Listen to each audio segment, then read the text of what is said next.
Kita berikan tepuk tangan yang meriah Bapak Ibu semua. Kita ucapkan selamat datang kepada Menteri Komunikasi dan Digitalisasi Republik Indonesia, Ibu Mutia Hafiz.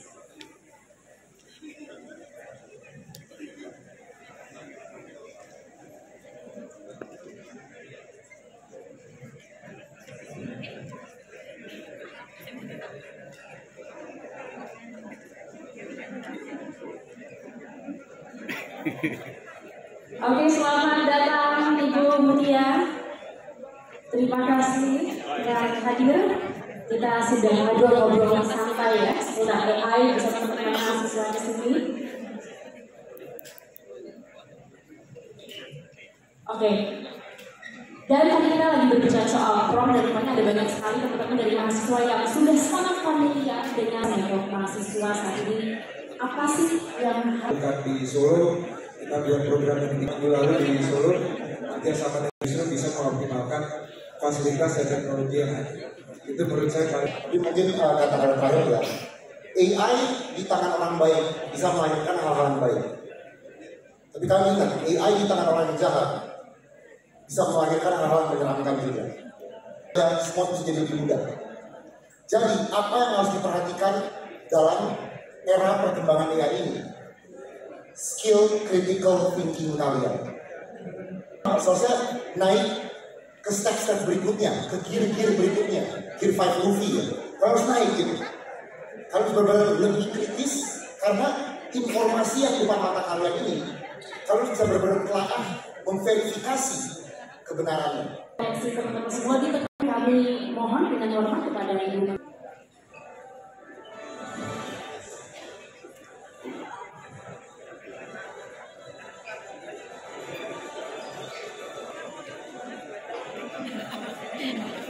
Abadikan orang yang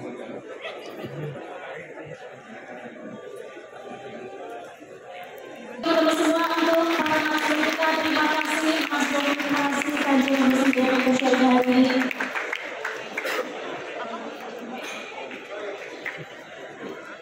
Dan kita akan memberikan dan juga rekan-rekan semuanya.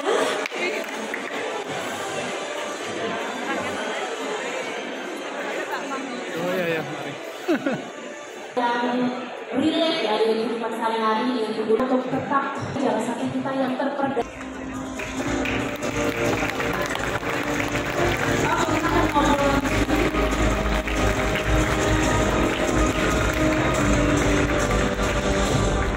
Tadi kita udah ngobrol dengan Mas Doni dan Kanjeng Gusti Bu Mutia. Mohon izin tadi sudah kunjungan ke beberapa tempat sebelumnya ya, bisa diceritakan nih. Jogja dikenal sebagai kota yang kaya budaya ya Bu ya, dan memiliki komunitas kreatif yang juga luar biasa. Gimana nih pengalaman Ibu Mutia selama kunjungan di Jogja, terutama melihat potensi AI yang bisa dikembangkan untuk mendukung industri kreatif lokal? Ada peluang apa? Terima kasih, terima kasih. Kita senang sekali dan di komdiki kami cukup besar. Nanti saya kenalkan satu-satu rombongannya. Tapi tadi sudah ke kampung saja. Ini merupakan kebanggaan tidak hanya untuk masyarakat Yogyakarta, tapi saya rasa Indonesia dan seluruh dunia. Kemudian kami itu ada STMM atau Sekolah Tinggi Multimedia yang akan segera launching jadi Politeknik Digital Yogyakarta. Saya rasa dengan UGM sudah ada kerjasama Pak ya? Sudah, jadi ini nanti untuk penguatan basis-basis akademik, edukasi yang kita harapkan bisa melahirkan lebih banyak lagi SDM untuk menghadapi perkembangan teknologi digital. Ibu Hafiz untuk menyampaikan keynote speech-nya, kami persilakan.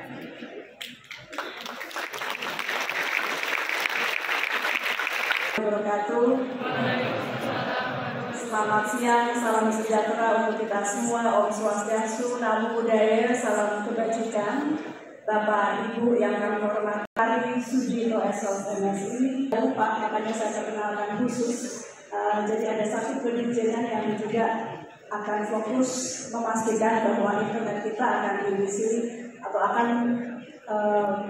lebih aman dan juga tentu lebih sehat. Memang semangat datang ke sini. Sama ada Bu Menteri. Semangat, saya harap, karena ini artinya biasanya sesuatu itu untuk maju kita perbincangkan lebih dulu. Kita diskusikan dengan kawan-kawan, dengan sesama lebih dulu. Setelah banyak kita pahami, baru kemudian kita bisa mengambil kemanfaatan sebanyak-banyaknya. Pendekatan ini juga kita lakukan terhadap strategi untuk menghadapi kecerdasan artifisial. Jadi masyarakat Indonesia harus paham dulu, senang dulu, sehingga siap untuk menerima masuknya teknologi ini yang sudah bukan lagi masa depan, tapi sudah terjadi saat ini di depan mata kita. AI menciptakan peluang baru. Itu dulu yang dari awal kita harus yakini bersama. AI bukan ancaman, tetapi peluang.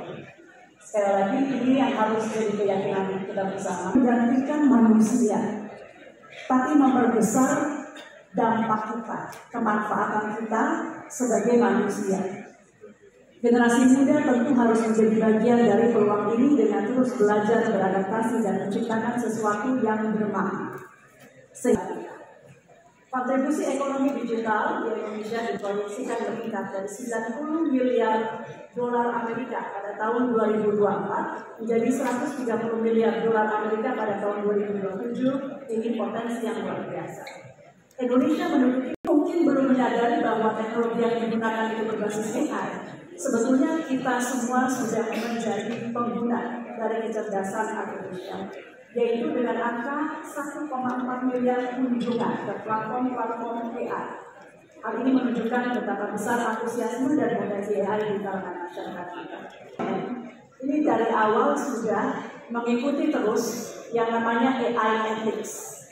Jadi Indonesia salah satu negara pertama yang memiliki ethics untuk AI, ya, yang inline dengan UNESCO, ya. Karena kita sadar dengan kreativitas anak-anak muda kita, Pak, maka etiknya juga harus dijaga, ada batasan. Apapun yang justru teknologi menguatkan budaya. UMKM-nya berbasis kebudayaan, mulai dari jamu, baju kaos dengan karakter-karakter pewayangan, digitalisasi dipasarkan secara online. Dan kemudian lahirnya teknologi di situ itu berbasis kebudayaan gotong royong. Hitung-hitung, tentu ini berdasarkan hitungan bersama, ya, bahwa kita kalau mau menguasai teknologi digital, kita perlu 9 juta talenta digital hingga 2030. Harus rame-rame. Kampus, perusahaan-perusahaan swasta besar, kemudian pemerintah tentu, dan lain-lain. Nah, jadi ini yang jadi PR bersama di luar tentu tantangan-tantangan lain seperti infrastruktur. Termasuk juga memang untuk mencapai kemanfaatan biasa dari kecerdasan artifisial, kita harus menaikkan nanti kemampuan internet kita, kecepatan, jangkauan, ya, yang saat ini hadir di ruangan ini untuk bisa excel atau menguasai teknologi ke depan. Ini literasi digital yang sederhana. Kalau yang 1 juta dari Microsoft, 800 kurang lebih dari AWS itu yang untuk menciptakan SDM siap digunakan untuk perusahaan-perusahaan teknologi. 2017, Pak, ini sudah cukup lama. Kita sedang exercise, ini sudah 7 tahun lewat.